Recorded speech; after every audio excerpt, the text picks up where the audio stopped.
ऐसा तो नहीं है सब लोग नौकरी में आ गए। मेरा कहने का मतलब यह, जो नौकरी में आ गए हो ना, अपनी अपनी मत सोचो यार, अपनी अपनी मत सोचो भाई, थोड़ा उनके लिए भी सोचो। आरोप और प्रत्यारोप तो मेरे ऊपर, मेरा जीवन ही पूरा आरोप प्रत्यारोप से भरा हुआ है। अभी हमने एक प्रोजेक्ट चलाया था, हमने कहा एक बाबा साहब का घर बनाएंगे। बहुत सारे लोग मिक्स प्रतिक्रिया होती है, अच्छा भी बुरा भी। रणवीर जी को मैं धन्यवाद करूंगा, इन्होंने कहा देखिए सर, लोग आपको विचलित करेंगे, लोग आप पर आरोप लगाएंगे, प्रत्यारोप लगाएंगे।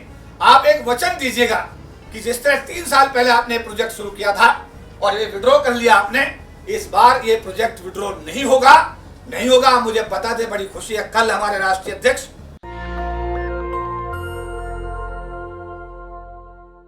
उनके लिए कोई व्यवस्था नहीं है, अपने गांव जा रहे हैं कोविड के दौरान, तो मुझे बड़ा दुख हुआ।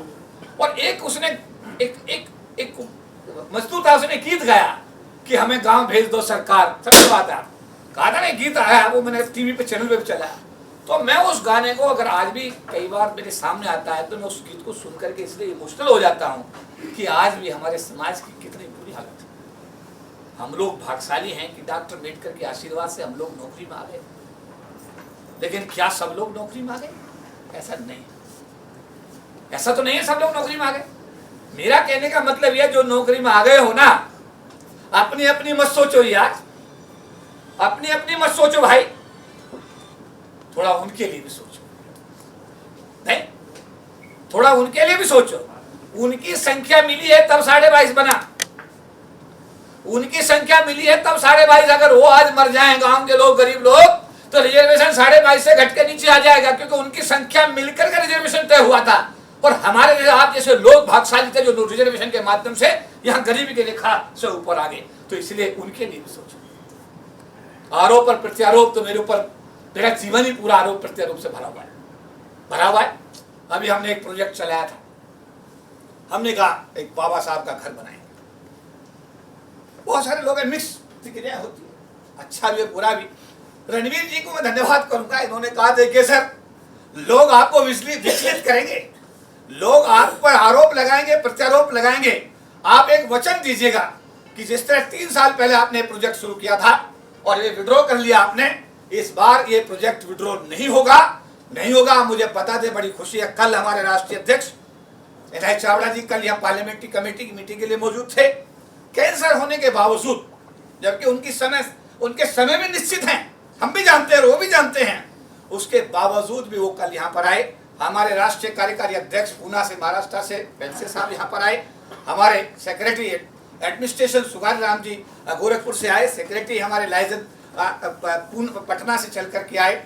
और हम सब लोगों ने जब लैंडलॉर्ड को 3 करोड़ रुपए का हमने उनको हैंडओवर किया, तो मुझे लगा कि समाज के लोगों ने जब 3 करोड़ तक बात पहुंचा दी है, तो 5 करोड़ 65 लाख की बात में 1 करोड़ 65 लाख या 2 करोड़ 65 लाख जो बचा है, हमारा समाज उसे भी पूरा करेगा। तो मेरे आज VRS के साथ में मैं कहना चाहता हूं, मेरे VRS का मतलब ये नहीं है कि मैं LIC की एसोसिएशन छोड़ रहा। मैं LIC की एसोसिएशन में अगली जनरल बॉडी मीटिंग यानी चुनाव तक राष्ट्रीय महासचिव की मैं आधिकारिक जिम्मेदारी मेरे पास है। और जब हमारा अधिवेशन होगा, उस अधिवेशन में पूरे देश के लोग आएंगे, तो वो तय करेंगे कि वो मुझे रखना चाहते हैं या नहीं रखना चाहते हैं। अगर वो चाहेंगे तो मैं चाहे सरकार में जाके कुछ भी बन जाऊं, ऑस्कर फर्नांडिस की तरह मैं अपने संगठन की सेवा में हमेशा समर्पित रहूंगा, बशर्ते कि मेरे समाज के लोग, मेरे संगठन के लोग अगर मुझे मौका देंगे तो मैं सेवा में रहूंगा। और अगर वो कहते नहीं सर, अब आपकी सेवाओं की आवश्यकता नहीं है, तो मैं जय भीम नवोदय करके जो भी जिम्मेदारी मुझे बाबा साहब देंगे, उसके साथ पूरी ईमानदारी के साथ न्याय करने की कोशिश करूंगा। तो मैं अधिरक्षण विभाग के जो साथी आज यहाँ पर आए हैं, उन सबका आभार और धन्यवाद व्यक्त करता हूँ। और ये कहूँगा आपसे, देखिए प्यार बांटिए, जिंदगी बहुत छोटी है। कोविड ने बहुत कुछ सिखाया है, प्यार बांटिए भाई, प्यार बांटो, अपनापन बांटो, दुख सुख में खड़े हो जाओ, एक दूसरे के साथ में दुख सुख में काम आओ। ये ईर्ष्या, ये जो द्वेष है, इनकी जगह नहीं होनी चाहिए। किसका कब नंबर लग जाए, कब किसका बुलावा आ जाए, अरे किसी का कोई नहीं पता कब क्या। कि लोगों ने सोचा था हमारे चेयरमैन इतने भले आदमी, इतने अच्छे आदमी जिन्हें भी भारती साहब और अभी रिटायरमेंट उनके हुए 1-1.5 साल कुल हुआ था, और अभी तो उनको लंबी पारी खेलनी थी, लेकिन जब बुलावा आ गया तो सारी योजनाएं रखी रह गई। कल पछतावा ना हो कि मुझे ये भी करना था, ये भी करना था। काल करे सो आज कर, और आज करे सो अब, और पल में पल्ले हो बहुरी करेगा कर। ठीक है, तो इसलिए जो सोचते हो कर दो, लेकिन अच्छा सोचो और अच्छा करो। एक दूसरे से प्यार करो, दुलार करो। निरीक्षण विभाग के साथियों के द्वारा आज जो कार्यक्रम किया गया, मैं आप सबका आभार धन्यवाद व्यक्त करता हूं, और आप सबको आश्वस्त करता हूं कि जो भी बाबा साहब अम्बेडकर के आशीर्वाद से मेरे पास जो कुछ भी है वो सब आप सबके लिए था, आज भी है और आगे भी रहेगा। सभी को जय विनोद होता है। उन्होंने कहा भाई आप हमको जो है ये छोड़ के कैसे चले गए, हमारा क्या होगा। मतलब मीन्स कि एक जेडम रैंक का अफसर ये कह रहा है कि चौधरी साहब हमारा क्या होगा, आप हमें कैसे छोड़ के चले गए। अभी इनके सीनियर डीएम है सरदार जी वहाँ के चंडीगढ़ के, कह रहे ये क्या कर दिया आपने चौधरी साहब, आप हमें, अब वो भी यही कह रहे मझधार में हमें छोड़ दिया। तो ये जो आप बात कह रहे हैं ना, ये वास्तव में एक फीलिंग तो है, लेकिन इसका जवाब भी हमने कल अपने पत्र के माध्यम से दे दिया है कि केपी चौधरी साहब LIC की सर्विस से रिटायर हो रहे हैं, एसोसिएशन से रिटायर नहीं हो रहे, 24 घंटे काम कर रहे हैं।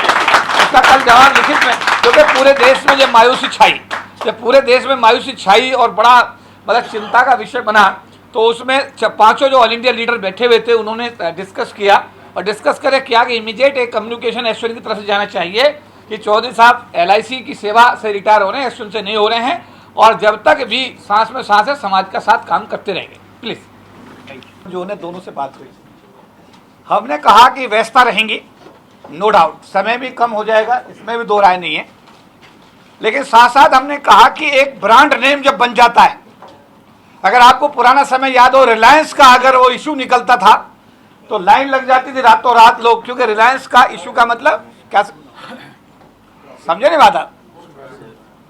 जैसे LIC का अब इशू आने वाला है तो LIC की लाइन लगी हुई है। नो डाउट LIC के अंदर जो संगठन बना और संगठन ने काम किया, आज सामान्य जाति के लोग ये कहने के लिए मजबूर हैं कि हमें भी अपनी मेंबरशिप दे दो यार हमारी भी चौधरी साहब से मुलाकात करा दो। हमारा मंडल सचिव उस समय कितना प्राउड फील करता है जब जनरल कैटेगरी के लोग उनके घर पर जाते हैं कि हमारी चौधरी साहब से मुलाकात करा दीजिए। इसका मतलब आपने उस मुकाम को स्थापित किया है, सही है गलत है। तो मेरा कहने का मतलब, मैं ये इसमें ये कहना चाहता हूं, जैसा हमारे कपाड़िया साहब ने कहा, हमने राष्ट्रीय अध्यक्ष से कहा कि भाई देखो, जब तक हमारे समाज के लोग चाहते हैं और हमारी सेवाओं को वो कंटिन्यू रखना चाहते हैं, नियम क्या है कि हमारा अभी जोन का अधिवेशन 27 नवंबर को है, जिस दिन ये हमारा पूरा प्रोग्राम, तो उसी दिन राष्ट्रीय कार्यकारिणी रखी गई है, एक्सटेंडेड CC भी कर दी गई है, जो हमें ऑल इंडिया बॉडी के लोग आए, हमारे जोन का अधिवेशन भी है, और हमेशा ऐसा ही रहा कि नार्दर्न जोन तो हमेशा बड़े बड़े मतलब ये जिम्मेदारियों को निभाता ही रहा है, और हम लोग बड़ा आसानी से इसको निभा भी लेंगे। और 27 नवंबर को जब ये बढ़िया एक कार्यक्रम होगा, तो उस कार्यक्रम में हम पूरे देश और दुनिया के लोगों को फिर बुलाएंगे और एक बड़ा कार्यक्रम करेंगे। उस दिन हमने कहा कि भाई, हमने राष्ट्रीय अध्यक्ष से कहा, राष्ट्रीय महासचिव को अगर लोग चाहते हैं तो अपनी सेवा एज इट इज देंगे, क्षेत्रीय अध्यक्ष हमने कहा क्षेत्रीय सचिव की सेवा ऐसी हम देंगे, बशर्ते लोग हमें ये कहें कि हमारी सेवाओं की आवश्यकता है। और अगर लोगों को हमारी सेवाओं की आवश्यकता नहीं है, हम फिर भी सेवा बिना पद के भी देंगे, बिना पद के भी देंगे। आप मेरी बात समझे। लेकिन चावड़ा जी ने कहा साहब ब्रांड नेम है, नाम की जरूरत पड़ेगी, आपका नाम हटने के बाद संगठन बहुत बड़ी समस्या में आ जाएगा, आपका नाम तो रहना चाहिए। हमने कहा हमारा नाम तो इसलिए रहेगा कि शिंदे जी को रिटायर हुए 15 साल हो गए, दूसरे ग्रुप को लोग शिंदे ग्रुप के रूप में जानते हैं, और हमारे संगठन का जब भी परिचय होता है तो भी चौधरी जी के, तो हमारा नाम तो हमेशा रहेगा ही संगठन के साथ, वो हटेगा ही नहीं।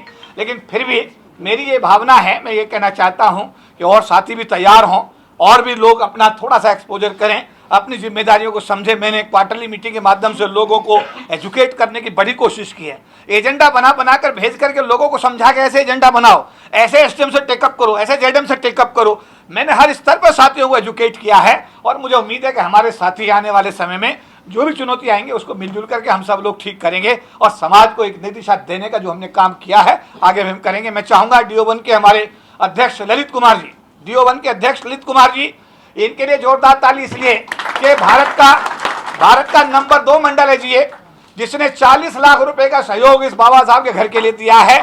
और मैं चाहूंगा कि हमारे राजेश साहब मंडल सचिव दोनों साथी आ जाएं, इनको भी पगड़ी पहना करके सम्मानित किया जाए। देखिए, बहुत सारी चीज़ें हमें समय के भरोसे छोड़ देनी चाहिए। मान्यवर काशीराम जी ने कभी ये नहीं सोचा था कि सरकार की नौकरी छोड़ने के बाद में वो राजनीति में जाएंगे, लेकिन बाद में जब उनको लगा कि जब उन्होंने संगठन बनाया, DS4 बनाया, बामसेफ बनाया, और बाद में उन्हें जब आवश्यकता महसूस हुई कि समाज के लिए सत्ता की जो चाबी है वो राजनीति के पास में है, तो तब उन्होंने ये बहुजन समाज पार्टी का गठन किया। तो आने वाले समय में अगर ऐसी कोई आवश्यकता समाज हित में अगर जरूरी होगी तो उस पर विचार किया जाएगा। देखिए, पहली प्राथमिकता सरकार की नौकरी में रहते हुए भी हमारा SC/ST मूवमेंट था, और आज सेवा जो हमने VRS लिया है, बाबा साहब अम्बेडकर ने 14 अक्टूबर 1956 को बौद्ध धर्म स्वीकार किया था, और हमने आज इस 14 अक्टूबर 1956 में जब बाबा साहब ने अपना बौद्ध धर्म स्वीकार किया था, उसी दिन को हमने पवित्र दिन में आज हमने सरकार की नौकरी से VRS लिया है। और निश्चित रूप से सामाजिक आंदोलन और समाज हमेशा हमारी प्राथमिकता में रहा, प्राथमिकता में है और हमेशा प्राथमिकता में रहेगा। और चाहे किसी भी स्तर पर कार्य करने का मौका मिलेगा, समाज हमारी पहली प्राथमिकता हमेशा रहेगी। देखिए, ऐसा है कि ये आवश्यक समझा गया, जो वर्तमान परिस्थितियां हैं उन परिस्थितियों को ध्यान में रख करके आवश्यक समझा गया कि अगर 30 नवंबर तक हम सेवा में रहेंगे तो जो कार्य करना चाहते हैं वो शायद उन कार्य करने में थोड़ी बाधा आ रही थी। इसलिए इन सब चीज़ों को ध्यान में रख करके तय किया गया कि इस VRS को ले लिया जाए, और जो कार्य जिस स्पीड से होने चाहिए उसको पूरी स्पीड के साथ करके समाज के साथ न्याय किया जाए। मैं ऐसा व्यक्ति हूं कि मैंने पूरे जीवन में सरकार की नौकरी में 37 साल में कभी प्रेशर में काम नहीं किया, और इस बात का विश्वास आप रखिएगा, ना मैं कभी प्रेशर में काम किया, और भविष्य में मैं किसी प्रकार के प्रेशर में काम करने वाला व्यक्ति तो नहीं हूँ। देखिए, सरकार की नौकरी में रहते हुए आप लोगों ने ये हमेशा देखा कि समाज की जब जब आवश्यकता पड़ी, चाहे तो आपका रामला मैदान में लाखों लोगों की रैली रही हो, चाहे जंतर मंतर के प्रदर्शन रहे हों, जहां सरकार की नौकरी भी कई बार उसमें बंदिश करती थी, चाहे किसी भी मसले को लेकर के आवाज़ उठाने का मामला रहा हो, हमने सरकार की नौकरी में रहते हुए समाज के साथ में कदम से कदम मिला करके सामाजिक जिम्मेदारी का निर्वाह करने की हर संभव कोशिश की है, और मरते दम तक ये कोशिश जारी रहेगी। इसके साथ कोई समझौता नहीं होगा। देखिए, मैं अपने समाज पर पूरा भरोसा करता हूँ, क्योंकि जो सहयोग राशि अब तक आई है समाज के लोगों ने, कश्मीर से कन्याकुमारी तक लेकर के देश के कोने कोने से हमारे साथियों ने 2000, 5000, 500 रुपया, 10,000, 25,000 रुपया इकट्ठा किया है। और जब ये दानदाताओं की सूची जारी होगी पूरे देश के सामने तो पता लगेगा कि ये ऐसा ऑर्गेनाइजेशन, पहला ऑर्गेनाइजेशन है जिसने बाबा साहब का घर बनाने के लिए देश के कोने कोने से हमारे साथियों ने, भाइयों बहनों ने दान दिया है। और ये सभी दानदाताओं के नाम पत्थर पर लिखवाए जाएंगे, जिससे पता लगे कि कितना बड़ा आंदोलन है, पूरे देश में फैला हुआ आंदोलन है।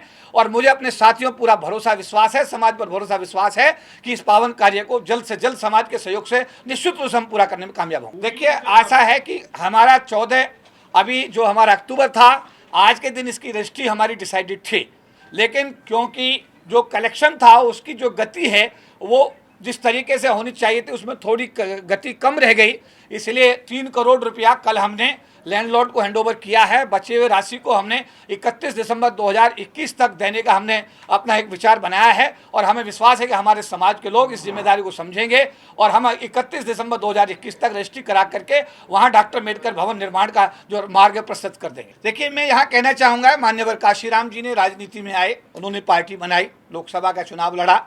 बहन जी स्वयं जो है आज हमारी समाज की सर्वप्रिय नेता हैं, और अगर 4 बार वो मुख्यमंत्री प्रदेश की ना बनती, सत्ता उनके हाथ में ना आती, तो आज जो महापुरुषों के नाम पर लखनऊ और पूरा नोएडा उन्होंने बनाया, हमारे महापुरुषों के नाम पर उन्होंने जिले बनाए, हमारे समाज के लिए उन्होंने अनेकों कार्य किए, शायद वो ना कर पाते।